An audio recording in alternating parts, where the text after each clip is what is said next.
আসসালামু আলাইকুম। Motijheel model school and কলেজের অনলাইন ক্লাসে সবাইকে স্বাগত। আমি মোহাম্মদ মাহমুদুল হাসান, সহকারী শিক্ষক, Motijheel model school and college, Basabo শাখা।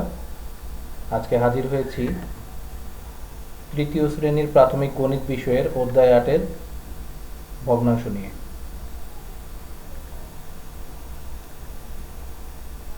প্রিয় শিক্ষার্থীবৃন্দ, আমরা ইতিমধ্যে পৃষ্ঠা ৮৮, ১, ২ এবং ৩ নম্বর অঙ্ক নিয়ে আলোচনা করেছিলাম। আজকে আমরা ৪ নম্বর অঙ্ক নিয়ে আলোচনা করব। আশা করি সবাই বই, খাতা এবং কলম নিয়ে বসে গেছো। তাহলে চলো, তোমাদের বইয়ের পৃষ্ঠা ৮৮, ৪ নম্বর অঙ্কটা খেয়াল করো।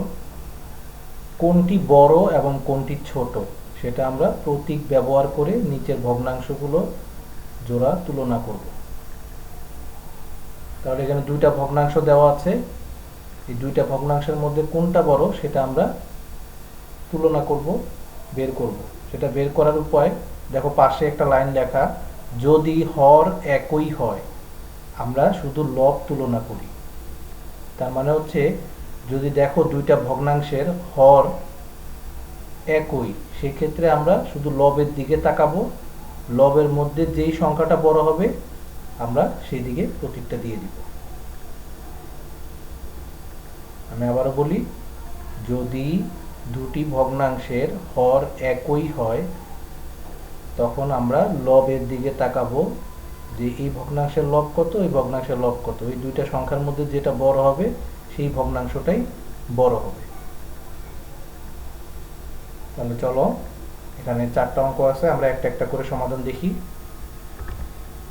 1 নম্বরে দেওয়া আছে দুটো ভগ্নাংশ 4/1 আর 4/3।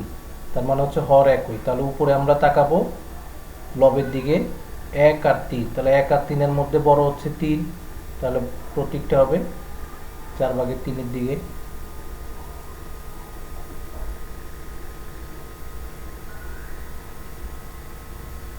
আশা করি সবাই খাতায় তুলে নিয়েছো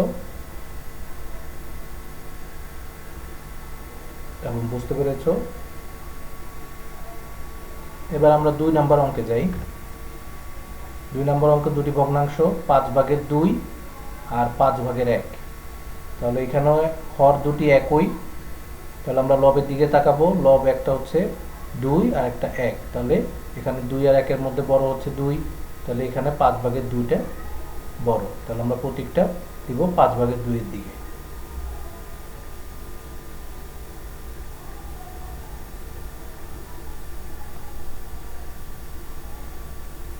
আশা করি সবাই খাতায় তুলে নিয়েছো এবং বুঝতে পেরেছো। এবার আমরা 3 নম্বর অঙ্কে যাই। এখানে দুটি ভগ্নাংশ 7/5 আর হলো 7/4। তাহলে এখানেও হর একই। তাহলে এবার আমরা লবের দিকে তাকাবো। লব এখানে আছে 5 আর এখানে 4। তাহলে কোনটা বড়, কোন সংখ্যাটা বড়? 5 বড়। তাহলে আমরা প্রতীকটা দিব 7/5-এর দিকে।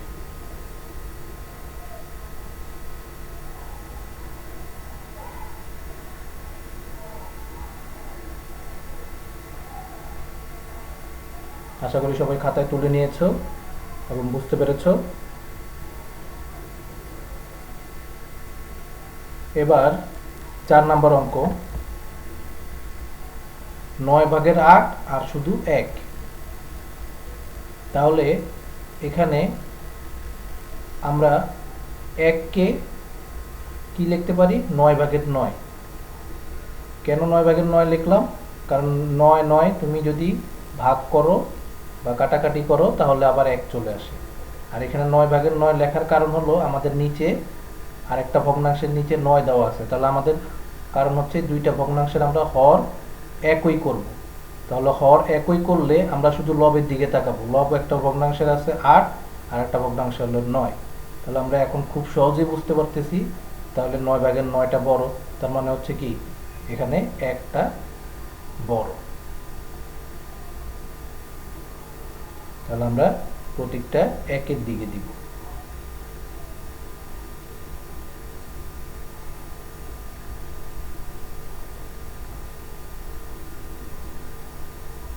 আশা করি সবাই খাতায় তুলে নিয়েছো এবং বুঝতে পেরেছো।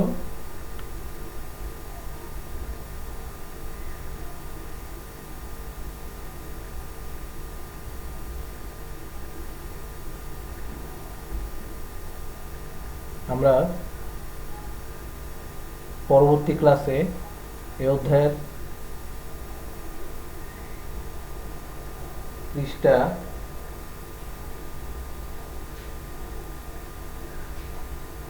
94 4 নাম্বার অঙ্ক নিয়ে আলোচনা করব, যেখানে যোগ, ভগ্নাংশের যোগ নিয়ে আলোচনা করব আমরা। সেই পর্যন্ত সবাই ভালো থাকো, সুস্থ থাকো এবং নিরাপদে থাকো। ধন্যবাদ।